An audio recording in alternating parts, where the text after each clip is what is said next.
Hey guys, welcome to the official release of my brand new texture/resource pack. Now I've actually put a lot of time into this resource pack. I have messaged over 50 people asking them what their favourite texture packs were and what I could add to mine to make it even better. And after reviewing a ton of different texture packs and picking out the best thing from every single one, I have put together this one for you guys to download and enjoy, 100% free and easy to install. You can check that out on another video on my channel on how to install it, but it's fairly simple if you already know how. Basically just download it, go options, resource pack, open it there, drag and drop it in there. But I've already got it, as you can see, Hades PvP pack.zip with a little server advertisement there. So let's chuck it on just by clicking the arrow, click done. And as you can see, already things have started to change. You can tell the text is much cleaner and a little bit thicker than the default Minecraft text. I definitely do like it. And we're going to jump into a little world I've prepared here to show you the rest of the details about the texture pack. So here we go, loading in. And just before I continue to explain this, I do want to mention I did not draw anything in this texture pack from scratch. I did edit a lot of the files on Photoshop, but all the rest of it was basically just picked from different texture packs and gathered from all around the web to put together this awesome one for you guys. So I do not take any credit for drawing these items myself, but I did edit them all, put them all together. So here we go. Right in front of us you can see all the different types of wood. They look very similar, they're just really clean, and it starts raining. Nice. Weather clear. Please tell me that works. It does work. Alright, so we got the wood there. It looks fairly close to default. I'm actually going to switch to default. Just look at all these ores, look at these blocks, look at the wood, and I'm going to change the default now so you can see the difference. Ready? Bam. There's what they look like in default. See how they're a bit more blocky and they kind of stand out a bit more? Basically, the only thing I did was upgrade them to HD. I am using the Faithful blocks here because Faithful basically keeps it exactly like default, except adds some more high definition, some extra details into it just to make them look a bit more smoother. So there you go. There is all the ores, there's all the sand, there's all the environment. As you can see, it still looks very similar to normal Minecraft. Snow looks pretty much the same. Wood looks good. And so there you go. Blocks. Nothing really changed, just updated to look more HD. Now onto the good stuff. As you can see, I actually have a default sword, but I'll talk about that towards the end of the episode. But I actually have a different shovel, I have different tools, I have different XP bottles. If I go into the creative inventory, you can see everything's had an overall general HD upgrade. So even the grass looks a bit more HD. So as you can tell, it is a fairly a big texture upgrade. And the major things I want to talk about is a few PvP related ones, because I do a lot of PvP on my channel, and one of the major things that gets in the way is lava. When you're on fire, the fire usually takes up your whole screen. But as you can see, if I'm in this lava right now, the lava only takes up the bottom 10% of your screen.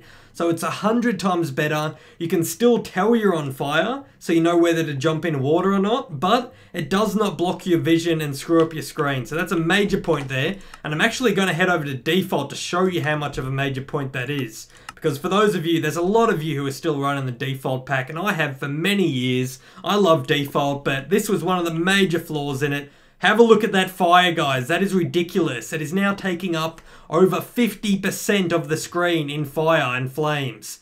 That is terrible in PvP. It blocks your vision, and it's just annoying overall. So that is why we had to go to the low fire texture pack here. Let's put it back on.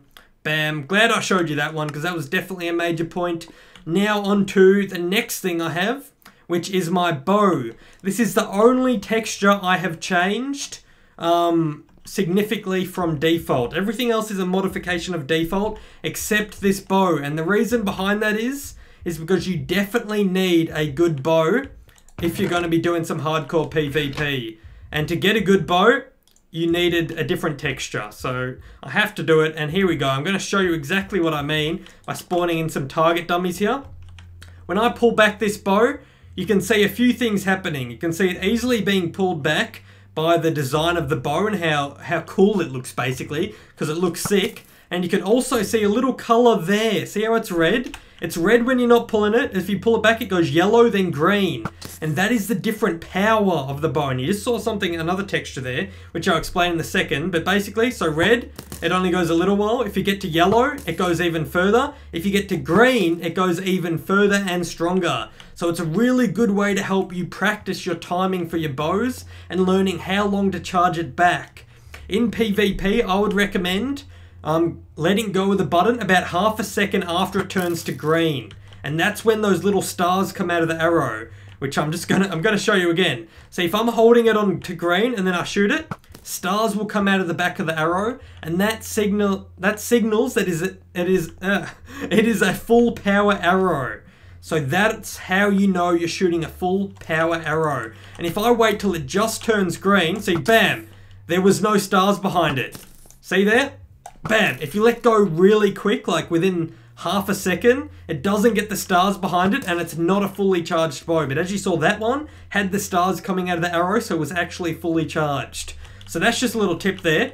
But yeah, basically, if someone was running at you and you wanted to try and knock them back, not necessarily do the most damage, I would recommend charging it back to half a second after you see it turn yellow. So yellow shoot, yellow shoot, yellow shoot, yellow shoot, yellow shoot, yellow shoot. Or just as it turns green. That's how often you would shoot if someone's running at you. But if it's a long distance battle, what you want to do is charge it up all the way until it turns green for about half a second. So then you get the full powered arrow shot that has the stars coming out of the back. It's really nice. And now this bow was actually edited by me a bit. I touched up the texture, and I also changed it so it goes from red to yellow to green, just like traffic lights. Green means full power, yellow means half power, and red means basically I wouldn't shoot any red arrows because they do significantly less damage and they're a lot lower distance. So look at that, that's basically useless if you hold it for a second. You want to go to yellow, to yellow, to yellow, to yellow, to yellow, or if you're long distance, as I said, green for half a second. Bam. Let's see if I can hit that pig. Let's just pretend Hades didn't fail. Bam! And he hits the pig. So there you go, guys. That is my awesome bow. It'll definitely help you out if you're new to shooting the bow and you want to learn when to let go of it and you want to know if your arrows are fully charged or not. Wow, I just missed... What the hell? Okay, I just missed like 10 arrows there. Blame the bow. Oh, I hit that one. Good. Oh! I hit him again. Alright. So there you go. That's the bow. That's the low fire. The crits, that is also something I have to show you guys. So when I spawn in slimes, similarly to how you saw when you fully charge that up, you get little stars coming out of it. Also, when you crit a mob, see when you're falling, stars also come out of the mob. Because that is a very crucial PvP aspect. If I hit him and I'm not critting him, see how nothing happens? But if I'm falling from a block and I swing while falling, which is how you get crits, the stars actually come out. So that's how you'll know if you're in the right rhythm and you're getting crits. Because a lot of people just keep jumping and swinging, and that is actually a massive problem because you might not be getting crits all the time. You might be failing and you won't even know because the crits are really hard to see. But see how I'm jumping there, and every time I'm falling, you want to swing so you get a crit. And seeing as they're so easy to notice that you're critting because you get massive stars coming out of them, it's a lot easier to control and learn to get in the right pattern to swing every time you're falling from your jump. So you get a crit every time and you'll do a lot more damage that way, guys. So there you go. That's another thing I've added. What else was there? There's lots of little things that I just picked up here and there. Like random textures, for example, the fishing lure thing. I reckon that just looked pretty cool. It looked different. It works exactly like the normal ones. It just looks a bit cooler, so I added that in. I added special water effects, so when you jump in water, see how the bubbles came out of the side there? That's a different texture. So I'll jump in again. Splash, you just see a little bubble come out. Pretty cool. And also if you start to drown, there is new textures on your health and your bar there. See the bubbles there a little bit different, and the hearts and drumsticks look a bit more fancy. Besides that, I guess that's pretty much it. As I said, I did try and keep it as default as possible, because I myself have used default for years, and the reason why I use default is so everyone can enjoy the same game, and if I do a build, everyone can view the build with the same texture pack and experience it how I wanted it to be built. I really hate when people have texture packs that change the blocks of, or how things look too much, because then people use things like sponges in their build, and I just look at them and go, I'm using default, man, and your build looks like absolute poop, because they put like sponges next to wood, because on their texture pack, somehow that looks good. But yeah, as you can see, this is mainly default. Got low fire, got a better bow for learning, got some critting animations. It also, oh, I forgot one thing. It also has very good potion effects. Now this is actually, these are slightly thicker than a few other texture packs, and the reason why I made them thicker is because you really want to see where the potion hits. I hate texture packs where you can't see where the potion's hitting. As you can see with this one, you can clearly tell the radius of this potion and where it is hitting. So very nice little effect there, and that of course works with all the potions. As you can see, I'll chuck down that one.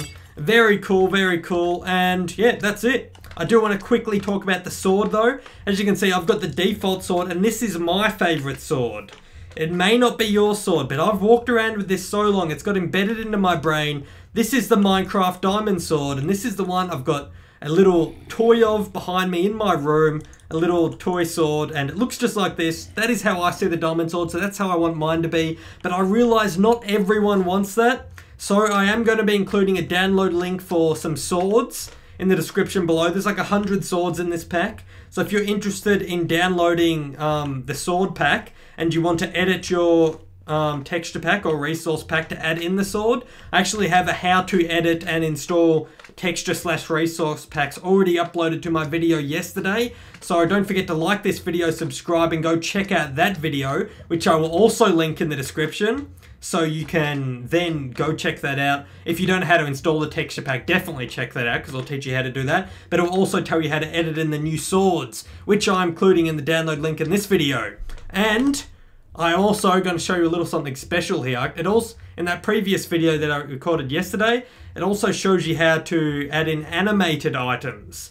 So I'm going to go ahead and just put on my test texture pack here, which has an animated item that you can probably see right here. Look at the sword, guys. It is a flashing sword that changes colors. And that is going to be included in that sword pack that I'm uploading in the description below. My normal texture pack will not have the sword in it. It will have the default sword, because that's my favorite, and that's the texture pack I'm going to be using in my recordings from now on. Just say you did want to add this animated sword in, go check out my video on how to do it, which is on my channel and in the description.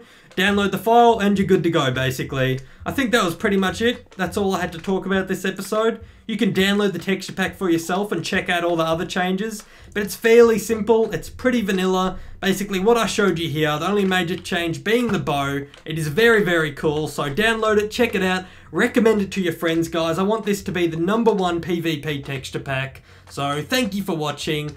Chuck this video a like, it'll be greatly appreciated. Subscribe to my channel for more videos, and I'll see you next time.